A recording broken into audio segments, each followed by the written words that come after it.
একটি গাছ মায়ের নামে এই স্লোগানকে সামনে রেখে মালদা জেলা বিজেপি যুব মোর্চার উদ্যোগে বিশ্ব পরিবেশ দিবস উপলক্ষে বৃক্ষরোপণ কর্মসূচি অনুষ্ঠিত হয়। শুক্রবার সকাল 9টা নাগাদ মালদা শহরে রামকৃষ্ণ মিশন রোড সহ বিভিন্ন এলাকায় বিভিন্ন প্রজাতির গাছ রোপণ করেন বিজেপির নেতাকর্মীরা।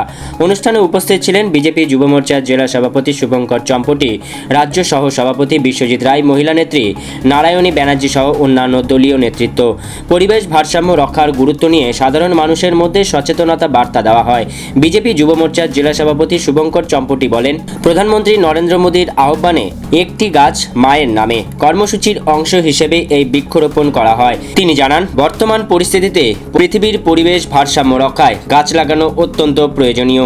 এই উদ্যোগ জেলার প্রতিটি বিধানসভা কেন্দ্রে সম্প্রসারিত করা হবে বলে জানান। স্থানীয় বাসিন্দাদের এই কর্মসূচিতে অংশগ্রহণ করতে উৎসাহ দেওয়া হয়। কর্মসূচির মাধ্যমে পরিবেশ রক্ষার পাশাপাশি সবুজায়নের গুরুত্ব তুলে ধরা হয়। ভবিষ্যৎ প্রজন্মের জন্য সুস্থ পরিবেশ গড়ে তুলতে গাছ লাগানো জরুরি। মালদা জেলার বিভিন্ন স্থানে একই ধরনের কর্মসূচি চলবে বলে জানানো হয়। এই কর্মসূচি স্থানীয় মানুষের মধ্যে ইতিবাচক সাড়া ফেলেছে। বিশ্ব পরিবেশ দিবস 5ই জুন।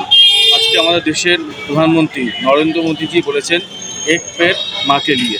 তাই আজকে ভারতীয় জনতা যুব মোর্চার পক্ষ থেকে আজকে আমরা রামকৃষ্ণ মিশন, পল্লীশ্রী মাঠ এবং আমাদের পুরো টাউন জুড়ে, গ্রামীণ কেন্দ্রে এবং এই যে প্রত্যেকটা বিধানসভায় আমাদের এই গাছ লাগানো হচ্ছে।